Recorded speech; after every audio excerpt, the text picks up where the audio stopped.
থকা ইটিচি প্ৰধান হাগ্ৰামা মহিলাই ডাঙৰীয়া,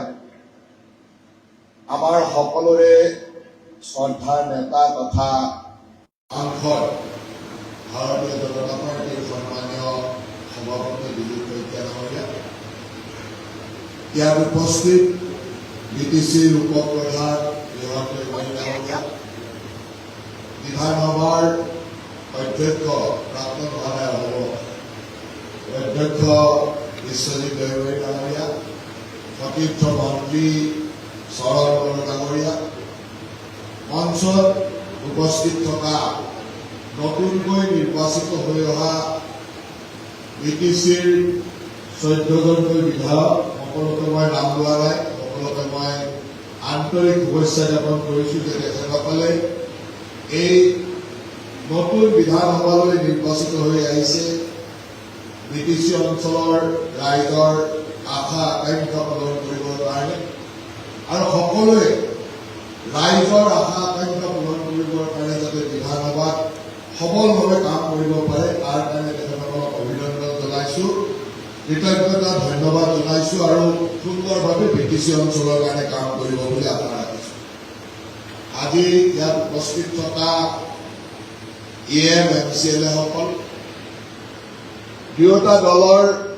দলীয় নেতৃবৃন্দ, সতীৰ্থসকল তথা উপস্থিত ৰাইজ সকলোলৈকে অভিনন্দন জনাইছোঁ যে যোৱা বিধানসভাৰ নিৰ্বাচনত আপোনালোকে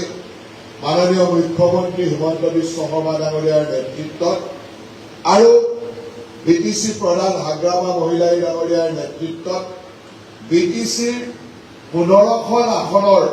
14খনে NDAৰ পক্ষত আনি দিয়াটো এক সবল ভূমিকা আছিল আৰু আপোনালোক তাৰ কাৰণে সকলোৱে ধন্যবাদৰ পাত্ৰ। আমি সদায় অসমৰ সাৰ্বাংগীন উন্নয়ন বিচাৰোঁ আৰু আমাৰ মাননীয় মুখ্যমন্ত্ৰী ডাঙৰীয়াই সকলো সময়তে প্ৰতিটো জাতি জনগোষ্ঠীৰ প্ৰতিটো অঞ্চলৰ যাতে উন্নয়ন হ'ব পাৰে তাৰ কাৰণে কাম কৰি আহিছে আৰু যোৱা 5টা বছৰত আমাৰ মুখ্যমন্ত্ৰী ডাঙৰীয়াৰ নেতৃত্বত প্ৰতিটো অঞ্চলৰে প্ৰতিটো জনগোষ্ঠী প্ৰতিটো সম্প্ৰদায়ৰ সকলো দিশৰ সাৰ্বাংগীন উন্নয়ন আমি দেখিছোঁ আৰু সেইকাৰণে আজি অসমৰ ৰাইজে এই ধৰণে এক বিশাল জনাদেশ আমাক দিছে। আপোনালোক সকলোৱে জানি আনন্দ অনুভৱ কৰিব, যোৱা বছৰ আমি যেতিয়া প্ৰথমবাৰ NDAৰ কথা পাতিবৰ কাৰণে হাগ্ৰামা মহিলাই ডাঙৰীয়া, আমাৰ মহিলা বাইদেউ আছিল, দৈমাৰী ডাঙৰীয়া আছিল, সকলোৱে আমি হিমন্ত বিশ্ব শৰ্মা ডাঙৰীয়া আমি একেলগে বহি কথা পাতিছিলোঁ প্ৰায় এবছৰ আগত। তেতিয়া হাগ্ৰামা মহিলাই ডাঙৰীয়া এটা কথা কৈছিল যে দাদা আমি আমাৰ মিত্ৰতা আৰম্ভ কৰিলোঁ, এই মিত্ৰতা যাতে অতি কমেও 30 বছৰ মিত্ৰ হৈ থাকিব পাৰে তাৰ কাৰণে আমি কাম কৰিব লাগিব। আৰু হিমন্ত বিশ্ব শৰ্মা ডাঙৰীয়াই কৈছিলে যে যেতিয়াৰ পৰাই হাগ্ৰামা মহিলাই ডাঙৰীয়াৰ লগত সম্পৰ্ক হৈছে সদায় ভাই ককাইৰ দৰে সম্পৰ্কৰ মাজেৰে আছে, মাজত কেতিয়াবা ৰাজনৈতিকভাৱে হয়তো লগত থাকিব পৰা নাই, কিন্তু ভাই ককাইৰ সম্পৰ্ক হাগ্ৰামা মহিলাৰ লগত কেতিয়াও এৰি দিয়া নাছিল আৰু সেই সম্পৰ্ক অধিক দৃঢ় হৈ যাতে আমি কৰিব পাৰোঁ তাৰ কাৰণে আমি যোৱা নিৰ্বাচনত বা সেই এবছৰ আগত হোৱা কথাৰ পৰা আমি আজিলৈকে কামখিনি আগবঢ়াই লৈ গৈ আছোঁ আৰু সেইকাৰণে যোৱা পৰহি নিৰ্বাচনৰ ফলাফল ঘোষণা হোৱাৰ পিছত যোৱা পৰহি আমাৰ সভাপতি ডাঙৰীয়া আৰু মোক কৈছিলে যে প্ৰত্যেকটো ৰাজনৈতিক দলৰ নিজৰ নিজৰ অঞ্চললৈকে গৈ আমি এক সৌহাৰ্দ্যপূৰ্ণ আলোচনা কৰিব লাগে আৰু মিত্ৰতাৰ ধৰ্ম পালনৰ মাজত এটা সমন্বয়ৰ বাতাবৰণ আমি দিব লাগে। আজি দুদিন আগত আমি AGPৰ কাৰ্যালয়লৈকে গৈছিলোঁ, দিলীপ শইকীয়া আৰু মই আমাৰ গোটেই টিমটো AGPৰ কাৰ্যালয়লৈকে গৈ AGPৰ সকলো 10গৰাকী নিৰ্বাচিত বিধায়ক আৰু আমি সকলোৱে খুব একেলগে প্ৰীতি ভোজন কৰা, আনন্দৰে আলাপ আলোচনা কৰা, আগন্তুক দিনত আমি কেনেকৈ কাম কৰিম তাৰ পৰিকল্পনা লৈছিলোঁ। আজি দুপৰীয়াৰ ভাগত ইয়ালৈ অহাৰ আগতে আমি ৰাভা আশ্ৰম অঞ্চললৈকে গৈছিলোঁ আৰু তাত আমাৰ সন্মানীয় হাগ্ৰামা মহিলাই ডাঙৰীয়া আছিল, মনেশ্বৰ ব্ৰহ্মনগৰীয়া ইহন নিৰ্মাৰী ডাঙৰীয়াকে আদি কৰি আমাৰ বিজেপিৰ নেতৃবৃন্দ আমি সকলো আছিলো আৰু তিনিওটা দলে ৰাভা আসন যৌথ সংগ্ৰাম মঞ্চ বিপিএল অঞ্চলতো আমি কেনেকে কাম কৰিম সেই অঞ্চলতো দুইটা জনগোষ্ঠী বড়ো আৰু ৰাভা দুইটা জনগোষ্ঠীয় সমন্বয়ৰ মাজেৰে আমি কেনেকে বহুদিন ধৰি চলি থকা সেই সমস্যাসমূহ আমি কেনেকে সমাধান মুখ্যমন্ত্ৰী ডাঙৰীয়াৰ নেতৃত্বত ইয়াত তেনেকুৱা ধৰণৰ পৰিকল্পনাও কৰা হৈছিল কিন্তু সেই সময়ত ৰাজনৈতিক কিছু কথা আমি মাটি বাৰী লোৱাৰ ক্ষেত্ৰত কিছু পৰিৱেশ বিনষ্ট হ'ল যাৰ কাৰণে সেই সময়ত মুখ্যমন্ত্ৰী ডাঙৰীয়াই সেই ধৰণৰ বিনিয়োগ এই অঞ্চলটোত বা নামনি অসমত কৰিব বিচাৰে আৰু বিনিয়োগকাৰীসকলেও ইয়াত বিচাৰে এটা সময় আছিল সেই বিনিয়োগকাৰীসকলে এই ধৰণৰ ইয়াতে বিনিয়োগ কৰাৰ আগ্ৰহ প্ৰকাশ কৰা নাছিল কিন্তু আজি আগ্ৰহ প্ৰকাশ কৰে তাৰ কাৰণে আমি এই পৰিৱেশ সদায় ধৰি ৰাখিব লাগিব যাতে এই পৰিৱেশটো বিনিয়োগকাৰীসকলে পৰিৱেশ অনুকূলে পায় যে বিনিয়োগ কৰাৰ অনুকূল পৰিৱেশ এটা পায় তাৰ কাৰণে আমি এই পৰিৱেশ ধৰি ৰাখিব লাগিব মই আশা ৰাখিম যে মুখ্যমন্ত্ৰী ডাঙৰীয়াৰ নেতৃত্বত আৰু হাগ্ৰামা মহিলাই ডাঙৰীয়াৰ নেতৃত্বত এই কামবিলাক আগবাঢ়ি যাব তাৰ লগে লগে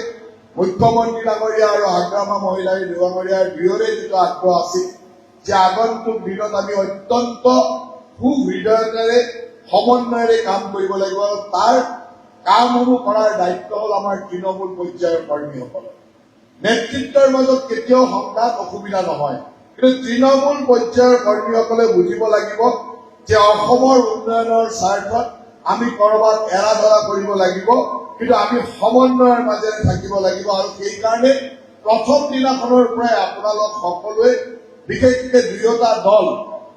ভাৰতীয় জনতা পাৰ্টি আৰু বিপিএফ দলৰ প্ৰতিগৰাকী কাৰ্যকৰ্তাই যাতে তৃণমূল পৰ্যায়ত সমন্বয়েৰে কাম কৰে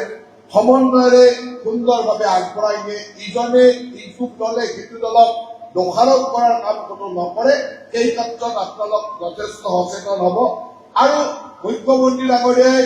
আমাৰ কাৰ্যকৰ্তাসকলকে এটা নিৰ্দেশ হিচাপে মোক কৈছে যে যোনে